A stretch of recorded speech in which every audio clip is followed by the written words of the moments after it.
What's going on, guys? Cody from Southeast Softwash. Today's February 28th, 2022. Wanted to do a quick video for you guys today because I've got this topic on my mind. And this is, in my opinion, the #1 character trait that determines whether you're going to be successful owning and running your own business, or if you've got this mentality, if it'd be better for you to just stay clocked in somewhere and let somebody else take care of this stuff and you just be a worker. So what character trait is that? It's personal responsibility. Now, I know when I said that, everybody in the you're watching this, you were like, yep, amen, that's right. But really check yourself and make sure that you're not giving yourself more credit than you deserve. And I've had to grow myself in this area. I think we all do to some extent. So I'm going to give you a couple of examples that happened today, which is what got my mind on this mood. And please understand, I'm not throwing any. We have great customers. All right, we deal with literally probably 10,000 customers a year between the website and equipment and training and all that stuff. And the vast majority of folks are pretty good. But the squeaky wheels, they usually pop up, and I'm way past the point where it bothers me. I'm pretty stoic about it, but I hate it for the person on the other end because I just can see that they're not going to make it in business. And so let's talk about real quick what we're looking at here. We had a guy this morning. I'm going to give you two ends of the spectrum, okay?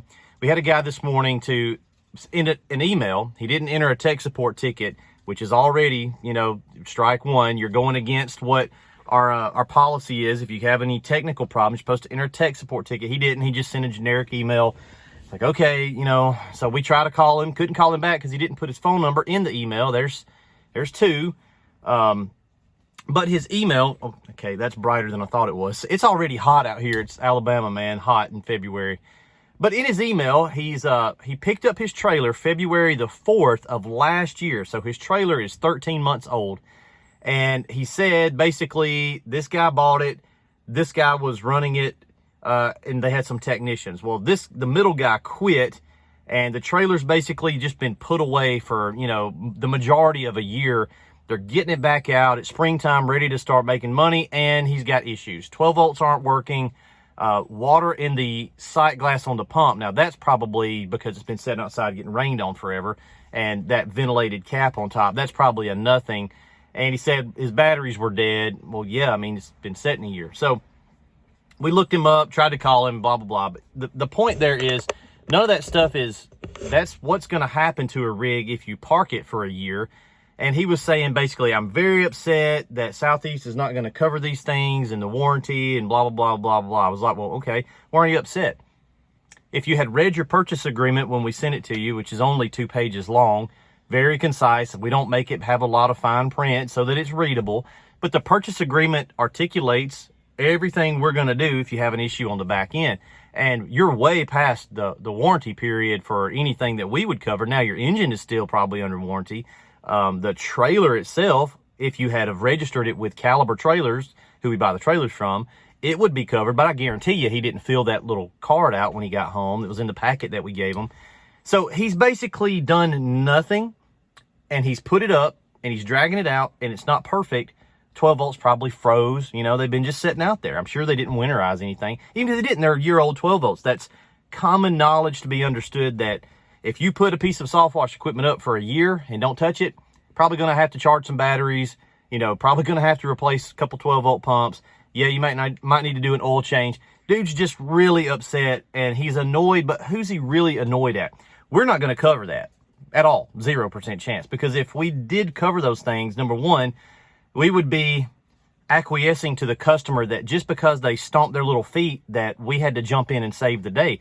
We would literally go out of business because what they're trying to do is put you on the hook eternally to keep their equipment in top-notch shape when they're not doing their part, right? So we've got stipulations. We take care of things that need to be taken care of, but not just things like that are just, user error, wear and tear, normal maintenance stuff. We can't do it.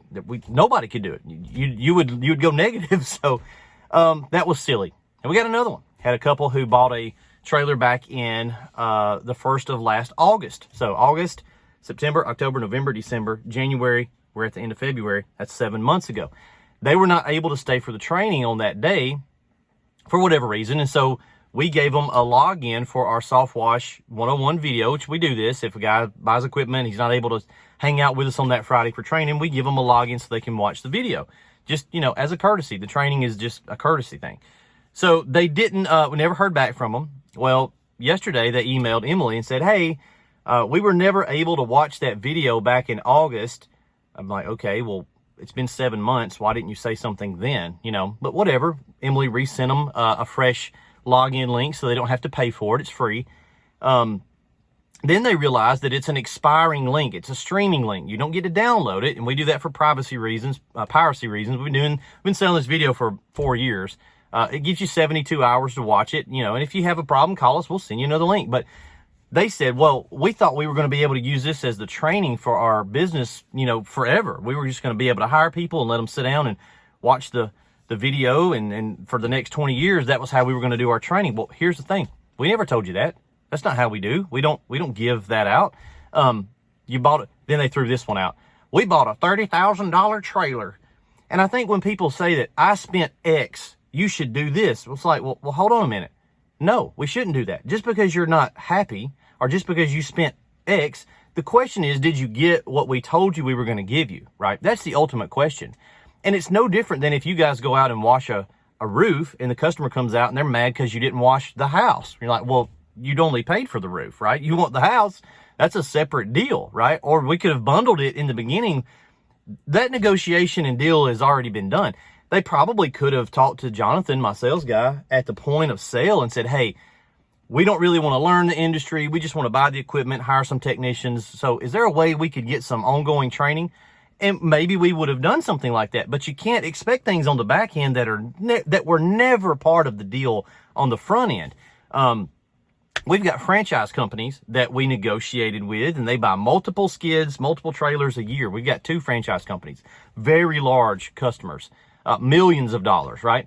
And you know what we do with those? Not next week, but the next week, I'm hand delivering 4 units to Nebraska to their big annual conference, and I'm going to be there doing training for them.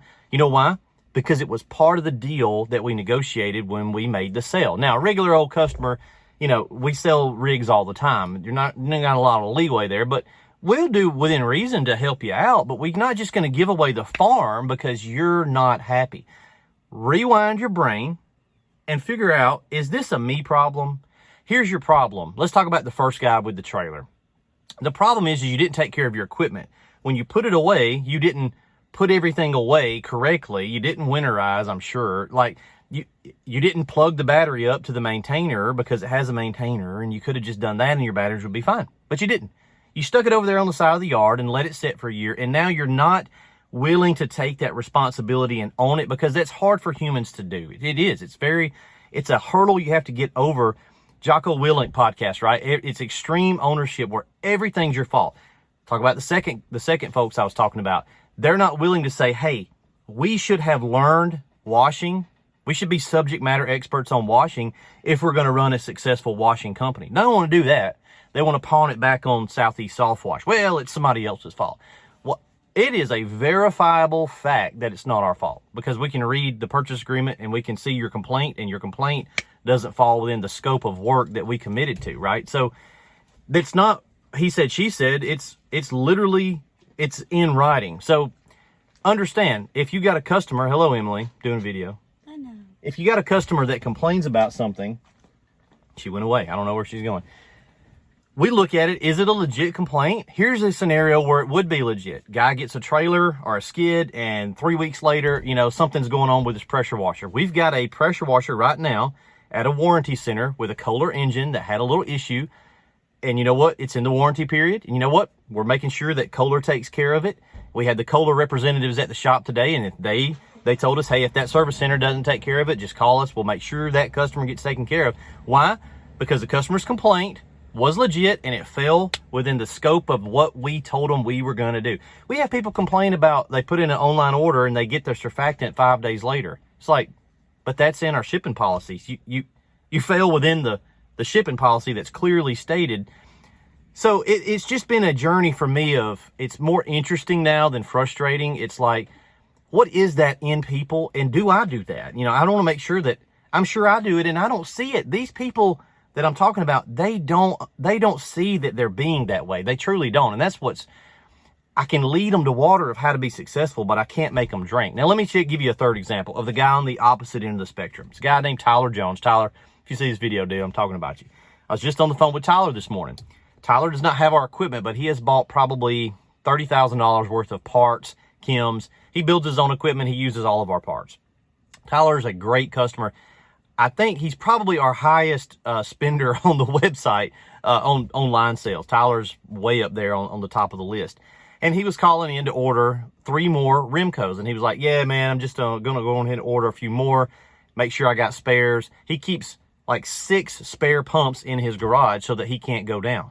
And he was just talking to me and Dusty. He's like, yeah, I had a couple that lasted like 2 months, and I just, changed them out or whatever. It's like, most of them last 6 months. Just getting some more. Look at the difference. Does Tyler really want to spend the money, 6 pumps at almost $200 a piece? He's $1,200 with shipping. He's $1,300, $1,400 to have a box of Rimco pumps sitting on the shelf. Does Tyler want to spend that money? Probably not. But what he's doing is he's taking extreme ownership of every situation that could happen out in the field that could shut his guys down, right? Now, if he gets those pumps and one of them has an issue where it falls with the complaint, the issue falls within the scope of what that pump is supposed to do, then he's got a reason to, to say something, and he should be taken care of. So we try to go way above and beyond to take care of people. But here's what I found. People will abuse you just as much as you let them. They will. And one thing that's allowed us to put our foot down and really hold the line was 2 things. Number 1 is we always do right. Number 2, we've got so many customers that I don't have to grovel and be like, well, I'm just going to do it anyway just to make them happy. I don't care if you're happy. I really don't. Our goal is not to make you happy. Our goal is to do right. And if you do right, you do personal responsibility, you take care of that in your own mind, I promise you guys, it will manifest itself in abundance in your life. Don't always be looking for the scapegoat, right? Put the buck stops here with me. That way I know if I ever play the card, hey, vendor, I've got a problem. These things are failing or there's an issue. I make sure it falls within the scope of what that vendor or what that company or what that person relationships, right? This is even on your personal relationships, personal responsibility. We try to hold people accountable to things they were never part of the deal. Hope you guys are having a great week. It's warm, it's hot, it's ready, it's wash season. I got to go pump this koi pond out. We've got our house for sale, so we're trying to do some cleaning up. But yeah, man, it's just springtime. Everybody's firing their equipment up, and they're realizing that they didn't do a good job of squaring it away when they put it away. And it's amazing at the differences of mindset. It's either, well, it's somebody else's fault that I didn't winterize, or it's, well, dang, I got to pay a stupid tax. And learn from it and go on. Get that personal responsibility. Ain't nobody coming to save you, dog. It's up to you. We'll see you guys in the next video. Whoosh.